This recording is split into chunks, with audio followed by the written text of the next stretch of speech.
Good. Thank you so much. Wow, that was like 3 seconds. Okay, so as I said, we're going to start with the second chapter on 20b, and Rabbi Friedman will get back to where he was up to when he comes back. Um, so the second chapter starts with a discussion of the wicks and oils that you're allowed to use to light lamps, to light lights on Shabbat. We know there's a mitzvah to have light in your house on Shabbat, Shabbos candles. Um, that is not necessarily what our Mishnah is discussing. Our Mishnah is discussing wicks and oils that will light a substandard flame that you will then be prompted, or you might be tempted to fiddle with the candle on Shabbos. Like if the light is flickering, you may be tempted to yatet, to tilt the candle to let the oil get to more of the wick, or to let the wick absorb more of the oil, whatever it is, so that you have a better light. And that would be a violation of the malacha of havara, of kindling flame. And so, as a precaution against people fiddling with their lamps on Shabbos, they gave you a list of substandard wicks and oils that you should not use to light lights on Shabbos, so that you won't come to violate the malacha of havara, of lighting. So it's like the same idea as the restrictions on preventing you from kindling the flame for food. Sure, right. So, in addition to that, there is also what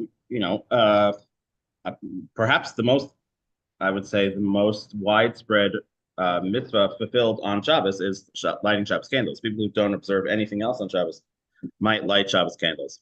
Our Mishnah might be dealing with that also, meaning in order to have a good Shabbos candle to fulfill your mitzvah of lighting a Shabbos candle, we may be interested in you getting good oils or good wicks in order to fulfill whatever function the mitzvah is supposed to fulfill. So our Mishnah, which gives you a list of good, the approved, so to speak, wicks and oils to use for lights on Shabbos, is for two reasons. Number one, for your mitzvah of lighting Shabbos candles, we want it to be an effective mitzvah. We want it to last. Number two, even the lights that have nothing to do with the mitzvah, back in the day, the candles were your only source of light. We want it to be a sufficient light. We want it to have a strong flame so that you won't be tempted to go over and change the cup or the vessel with the oil and play with it and violate the law. That's the very first, yeah. So I don't know. I know my custom in my shul is to recite the chapter, but remember, like in Friday night. I don't know if anyone else does. Oh yeah, okay, interesting, because it originally developed as from the Bet Yosef discusses it, but I think once you say, oh yeah, after Arvit or before? Before Arvit. So some say the original custom was to say it, I think, after Arvit, because when you were going to go home, yeah, preferably it should be said before Shabbat starts, so that, in case you made a mistake, you can go home and fix it. Also, later in the chapter, hmm. So there's a Mishnah later in the chapter that talks about the three things that you should declare in your home before Shabbos starts to make sure, did all the proper tithes get taken from the food? Are we allowed to eat this food over Shabbos? Because you can't separate Trumot and Maaserot on Shabbat. So just checking, is all the food okay? Have we, separated whatever we need to separate? They Ravtem, did we make an Erev so that we can carry, so that we can move around our courtyard? And then go ahead, light the candles. So yeah, that's also in there, right? You have to check your pockets so that you don't go out and carry. So yeah, so the chapter starts with a list of the proper wicks and oils. Like I was saying, fulfills two functions. Number one, for the mitzvah of lighting candles on Friday night, and two, even not for the mitzvah, to prevent you from perhaps being tempted to violate the malacha of Shabbos of kindling the flame, which you would be doing by tilting the candle, getting the oil to be absorbed better. The reason, just as an introduction, the next page in the Gemara will then go on to discuss what about Hanukkah candles? Can these wicks and oils be used for Hanukkah? Which then goes on to discuss Hanukkah. The only place Hanukkah is mentioned in the Gemara is in a page or two. There are no Mishnayot about Hanukkah, which is or Shavuot. Well, Atzeret is yes, yes, yes. The Mishnayot don't discuss. There is one Mishnah discussing damages, which says if you have your flame outside your store and a camel walks by the flame with flax and starts a fire, so who's responsible? And does it matter if it's a Hanukkah candle or a regular candle? That's really the only place Hanukkah is mentioned in Mishnayot. But it gets in under the rug here in the Gemara in Shabbos, talking once we discuss the oils and wicks that could be used on Shabbos, what about the Hanukkah candles? The mitzvah of lighting Shabbos candles, it's interesting. If I vacuum later today, I won't recite a blessing before vacuuming. If I make the bed, if I set the table, if I cook, if I do any preparations for Shabbos, I won't be making a bracha before doing that mitzvah. It is a mitzvah to prepare for Shabbos. Excuse me. But there is a bracha. Not everyone agrees to that. There were Rishonim in the Tosfot who said not to make a bracha, but their common practice is to recite a blessing before you light Shabbos candles. Why is that? Shabbos candles are to make sure the house has light on Shabbos, just like any other preparation that you would do for Shabbos. The Rambam says that lighting Shabbos candles fulfills two prerogatives. You have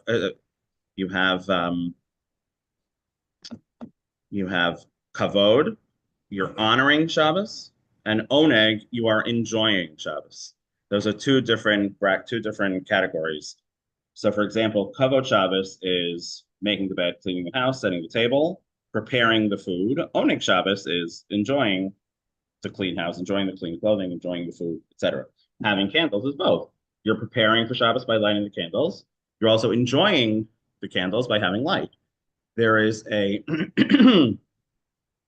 there is a third value in lighting candles, which is shalom bayit, having peace in the house. Peace in the house because, well, first of all, it's not gloomy when the lights are off. When you get a blackout, so it's fun for about 20 minutes, and then it gets annoying. The house is very gloomy. People are in a bad mood, so we don't want that.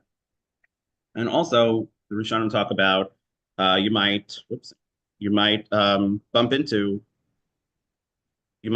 each other, bang your leg, bang your foot, and be in a bad mood for that reason. So lighting candles on Shabbos fulfills the mitzvah of kavod Shabbos, oneg Shabbos, and leading to shalom bayis. Shabbos candles have a very interesting chumrah associated with it, very interesting stringency, which is that you have to spend your last penny on candles for Shabbos. So usually there is a limit to how much you're required to spend on any mitzvah. Let's say you have $10 to your name and the esrog is $10. You're not required to spend the $10. How much? Generally, we assume that you don't have to spend more than 20% of your money on any mitzvah. Obviously, esrog is a bad example because it's a mitzvah you can fulfill by borrowing from a friend. But tefillin, tzitzis, in general, tefillin might be a bad example, but in general, there's a cap at 20%, perhaps 10%. Okay. With some mitzvos, you're required to, the language of the Mishnah is sell the shirt off your back or to go begging. Usually um, to fulfill mitzvahs, you don't have to borrow if you don't have the money. Shabbos candles is one of the very few examples. And then Hanukkah candles and the 4 cups of wine on Pesach night. Those are very few examples of mitzvahs where we tell you to go and beg so that you can fulfill the mitzvah. One, primarily because of Shalom Bayis. Um, which one? Not just, but I guess Hanukkah in Israel. During exile. Mitzrayim happened outside of Israel and also before the Torah was Right, right. given. The one that doesn't have either of those two. Mhm. Well, Hanukkah candles is right. Hanukkah candles and the 4 cups of wine. The common denominator there is pursuing Nisa, publicizing the miracle, which the Rambam associates with Kiddush Hashem, sanctifying God's name. And anytime Kiddush Hashem gets involved, we know there are no limits. People are dying, etc. So Kiddush, once you get Kiddush Hashem involved, it gets. It's also piercing the endless of the creation. Wow. You can. You can argue that. Um,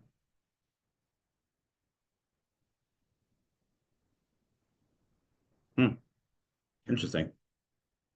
You don't hmm.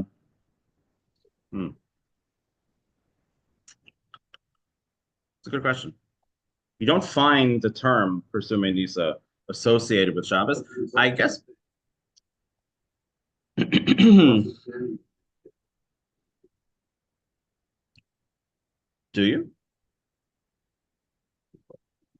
No, just because it's annoying. But I don't think you have to stand. I guess. Hmm.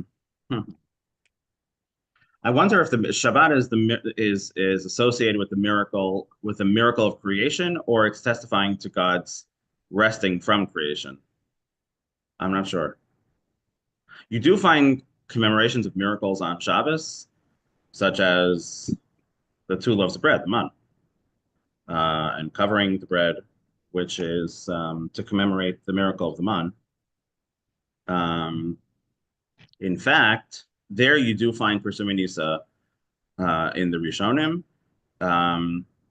There's a question if, not whether, but if, I'm sorry, why women are obligated in Lechem Mishnah and 2 loaves of bread on Shabbos. Oh, right. So in general, the assumption is, right, that time-bound mitzvos, women are exempt from time-bound mitzvos. So tefillin and tzitzis, Kriya Shema, etc. There are only about 6 or 7 examples, mitzvos that fit into that category. So why do they have to say? So do they have to say Kiddush tonight? Do they observe the positive mitzvos of Shabbos? So the Gemara says yes, because God said Shamar Siyam Shabbos Takacho and Zachar Siyam Shabbos Takacho in one utterance, whatever that means. Both the negative and the positive refrain from doing Malach on Shabbos and observe the Shabbos proactively together, and therefore they come as a package deal. Whoever is enjoined from doing Malach on Shabbos is also obligated to do the mitzvos of Shabbos. So women are included in any avera, in any lotase, any prohibition of the Torah. Therefore, they're included in the prohibition against doing Malach on Shabbos. Therefore, they're also included in the positive mitzvos of Shabbos, including Kiddush or Kavod, Oneg, lighting candles. The question is, what does Lechem Mishnah, what are the obligations to have 2 loaves of bread when you're eating a meal on Shabbos? What does that fall under?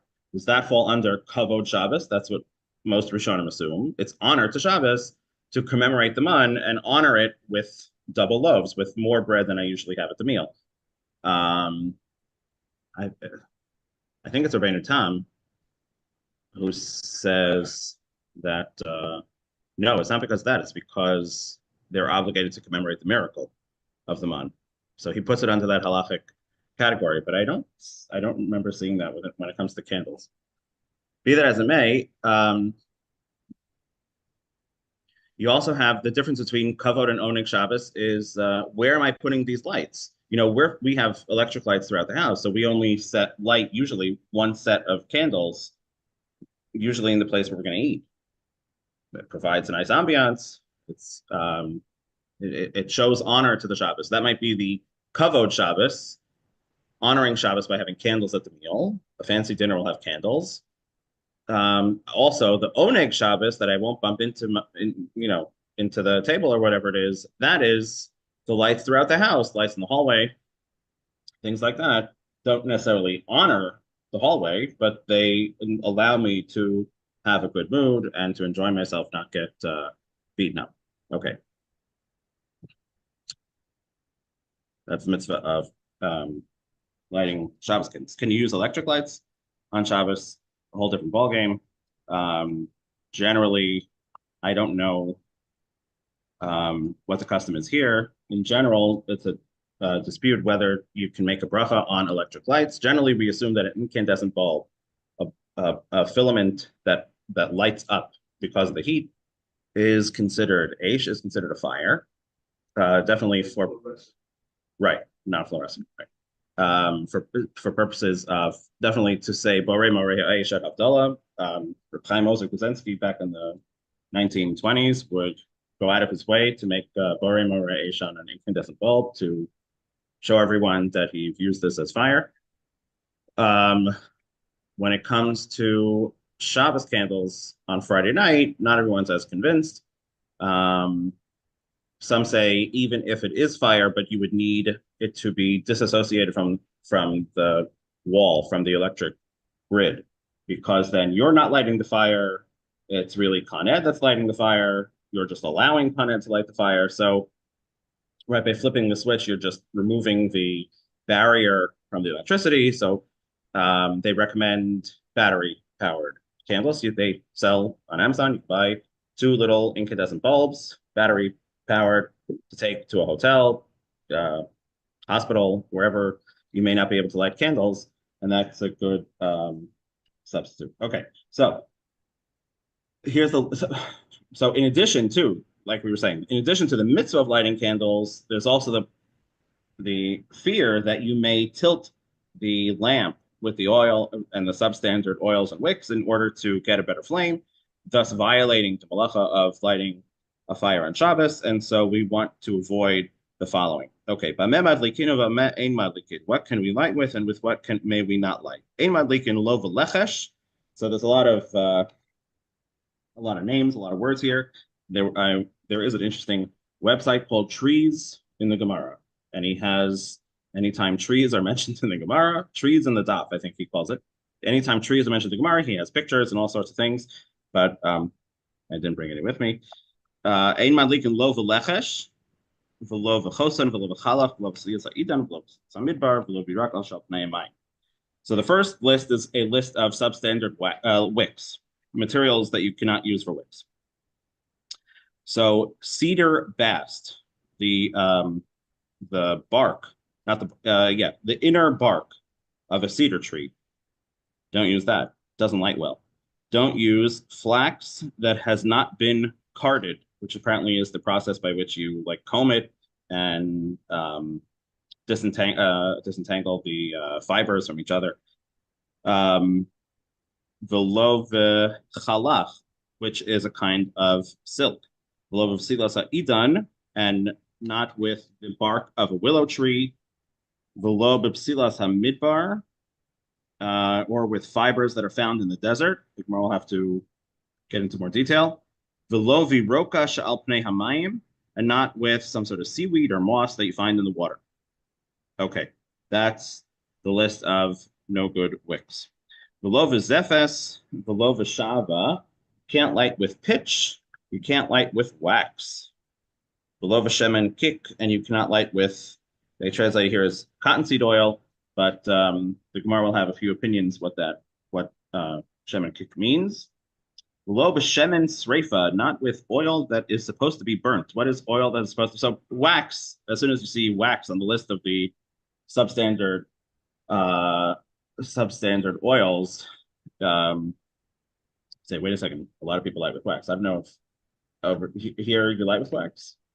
Wax candles. That's okay. I'm not sure.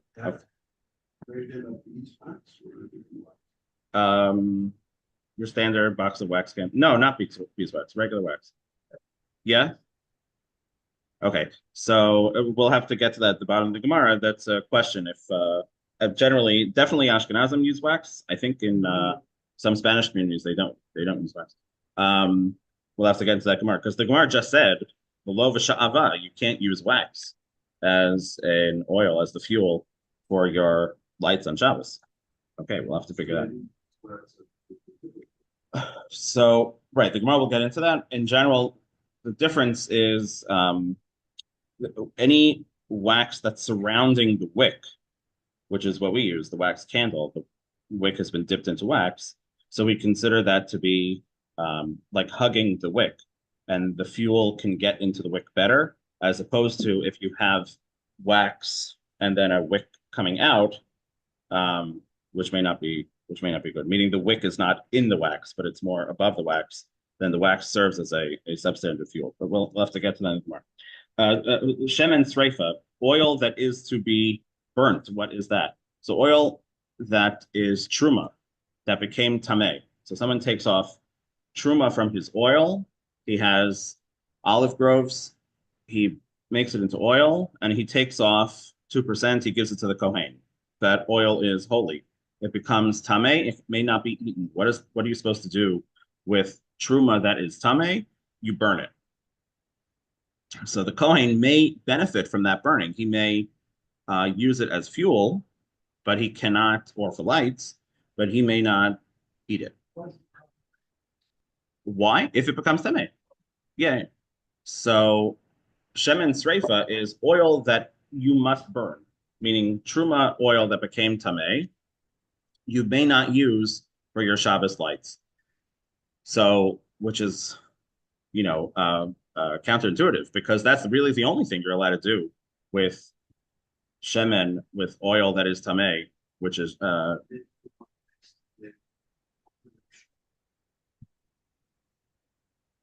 um hmm, okay. I mean that would be pretty strict because a lot of the things that we use for Shabbos are tameh. Um, I mean all of our food is tameh. But the truma oil specifically that became tameh. Uh-huh. Okay. But uh-huh. Okay. But I think the Mishnah is referring to shemen sreifa is oil that must be burnt because halachically it must be burnt. It's truma, which is tameh, not standard oil, which is tameh. So the truma, which is tameh, you got to burn it. That's the only thing halachically acceptable. You burn it. So you would think, perfect, I'll use it for my Shabbos candles. The Gemara goes on to say, after the Hanukkah Gemara, quite a while, that we're talking about a Yom Tov is on Friday. So I'm lighting my Shabbos candles on Yom Tov. And on Yom Tov, there's a prohibition of burning Tamei Karbanos, Tamei Truma. And that's the case of the Mishnah. We'll have to get to that in the Gemara. So you can't burn shemen sreifa, oil that must be burnt.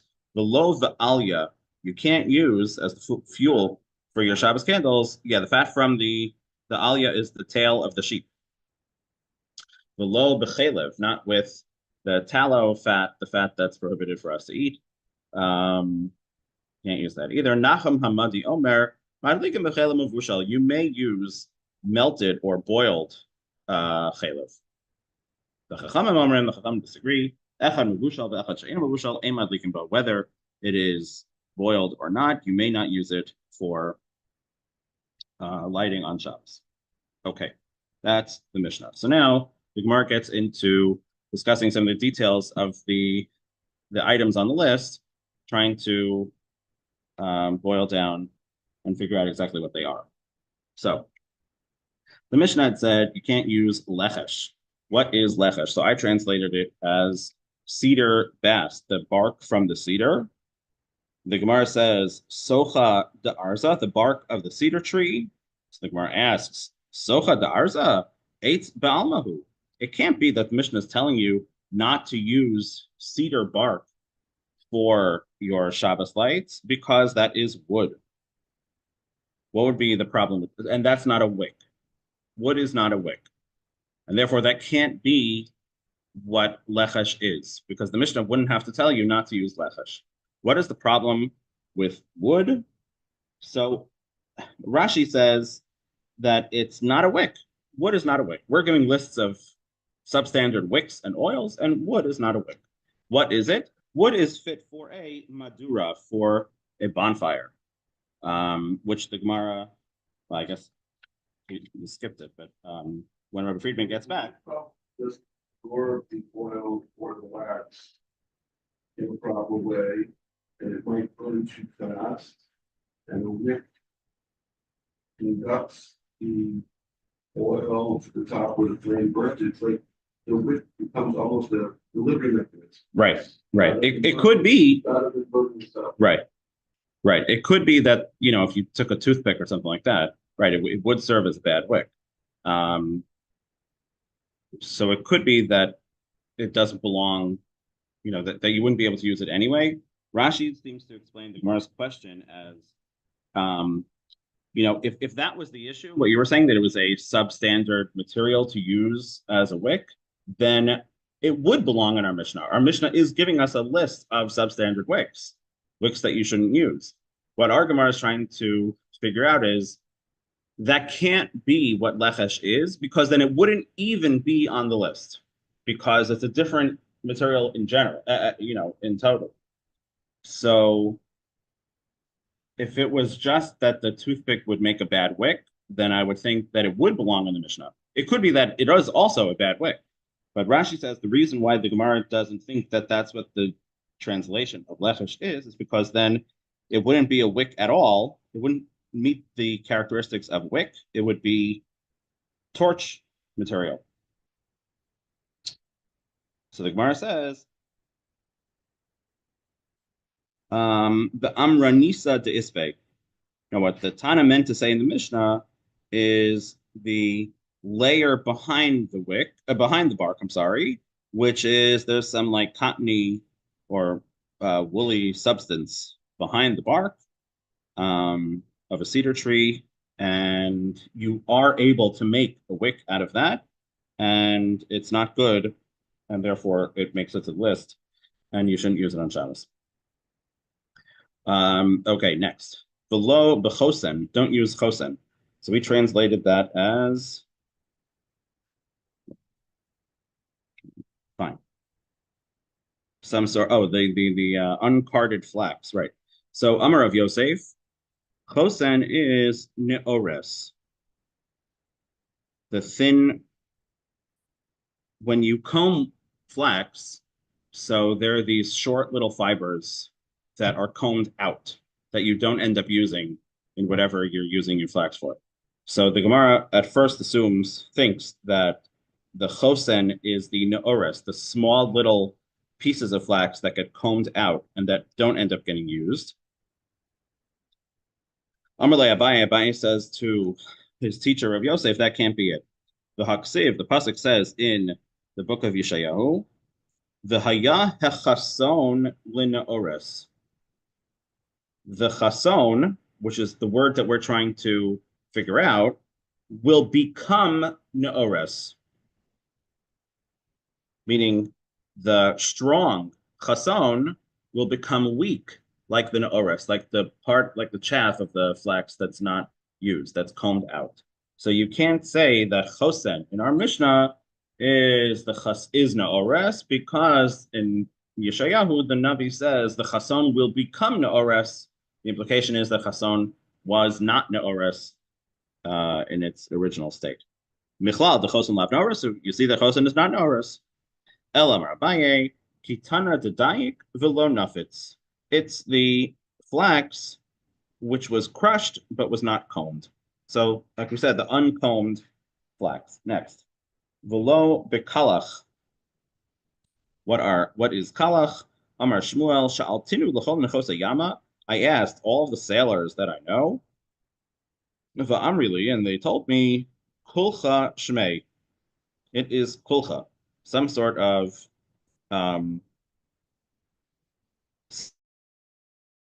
silk. Rav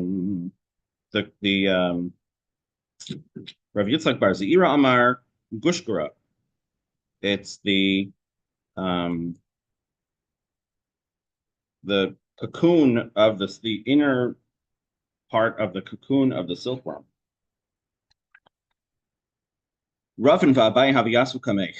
Ravin and Abaye were sitting in front of Ravna Nehemiah Achua Deresh Galusa.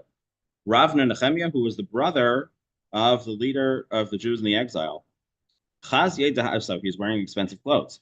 Chaz lavish mitachsa. They see that he's wearing this expensive type of robe made out of a material called mitachsa, which is some kind of silk. Amalei Ravin la Abaye.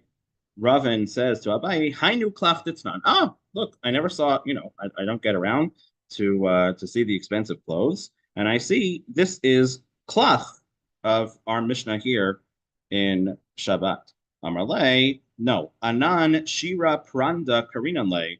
This garment that this brother of the leader of the exile is wearing, that's not the silk of our Mishnah. That's not klach. That's called a different kind of silk. It's called Shira Pranda.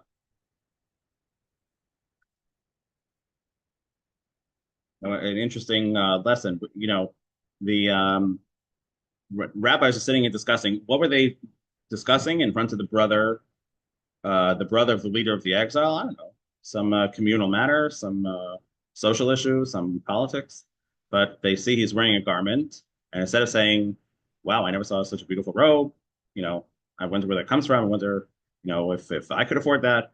They say, they think of in terms of Torah, in terms of halacha. That's the klach of the Mishnah and Shabbat that you can't use as a wick. Not that they were going to cut up his robe and use it as a wick. Mesve. Okay, so Abaye says this metachsa, this expensive garment that the brother was wearing, is not the silk of our Mishnah because that's called a kind of silk that's called Shira Pranda. Mesve. In the yeshiva, they asked the question: Hashira'in, silks, v'hakalach v'hasrikin, and also garments made of other kinds of silk, chayavin b'tzitzis, are obligated in tzitzis if they meet the requirements of their four corners, etc. So what do you see? That shiraim and klach are two different materials because the Brisa says hashiraim v'haklach v'hasrikin, three materials called shiraim, klach, and srikin are all obligated in tzitzis. So you see that shiraim is not klach. To Yufta, the Ravin, to Yufta, this is a disproof to Ravin, who said that klach is shiraim, is silk. Or perhaps we can find an answer. Shira l'chud, Shira pranda l'chud. The silk of the brisa is the shira'in, which we said is not klach. What is klach? The shira pranda, and that's what our Mishnah is talking about. This, I guess, it's a low-grade silk, or it's the silk from the inside of the cocoon. What's that? You finish at 20 or 25? 25. Okay. Velov of silas ha'idan, and not with the bark of the willow tree either. Achvina, a willow tree. Ravin va'abaye, another story like the earlier one. Ravin va'abaye havu ka'azli bepaksa. Ravin and Abaye are walking in a valley. Dit Mororisa, the valley of Mororisa. Chazinu lahanu arvasa, they see willow trees. Amalei Ravin Abaye. Ravin says to Abaye, hainu idan ditnan. This is the idan of our Mishnah. I don't know where they lived. I guess there were no willow trees in the area that they lived, that they only see it here in this valley. Amar Le, Abaye says to Ravin, no, hahi eitz ba'almahu.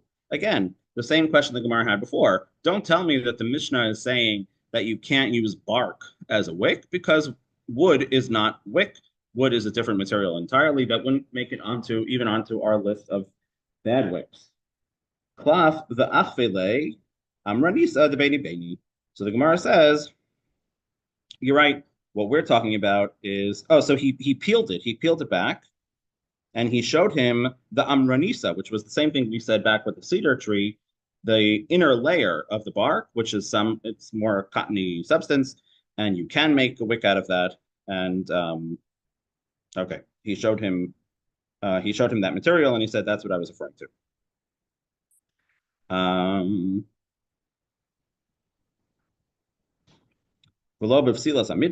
What is desert psila? What is this desert silk? Hainu shavra.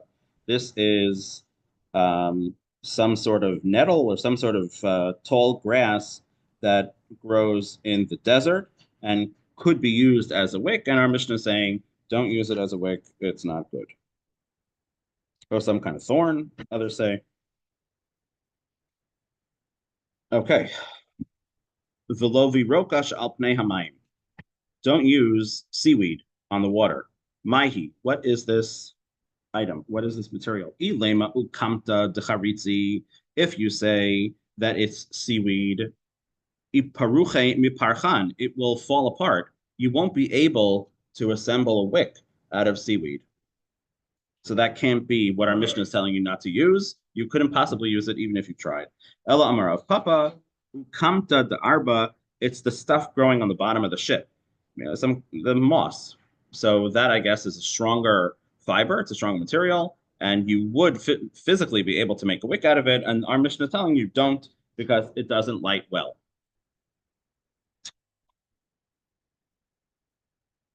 Okay. Tana, in the Brisa, they added to this list, Hosifu Alayan, they added to the list of bad wicks, Shel Tsemer Vishel Seyar. Don't use wicks made of wool or of hair. That might be what you're referring to, the wicks that just disintegrate immediately when upon igniting it. Like a hair, when you light a hair, so it'll just melt away. And I assume the wool, the wool as well. So why did our Mishnah not put wool and hair in the list? Because michvatz kavitz. Because once it gets scorched, the wool will shrink and disintegrate. The seyar icharuche micharach, it will disintegrate upon the touch of the flame. Okay, so I guess we'll start this Gemara about the wax. We'll see if we can finish it. Velo bezefes, don't use wax. I'm sorry, don't use the pitch. Zefes who zifta, zefes is pitch. Shava? No, I think it's just itran, the Gemara says later, which is the byproduct of the pitch. That the Mishnah says later you can't use because of the smell. This I think is just because it doesn't seep into the wick. It doesn't get absorbed well. Thick? Yeah, maybe.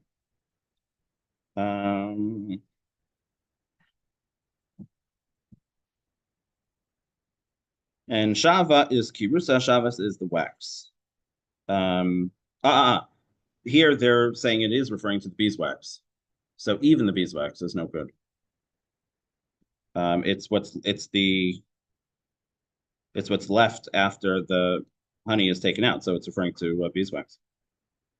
Yeah. Tana.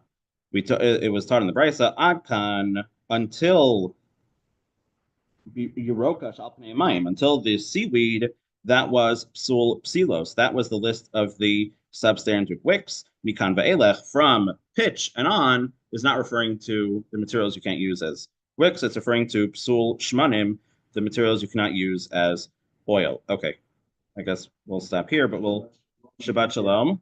So Monday we'll have to pick up with wax and why you can't use wax and how we use our wax candles. All right. Shabbat Shalom. Yes. What? Looks at our works, that once they designate that work. Yes.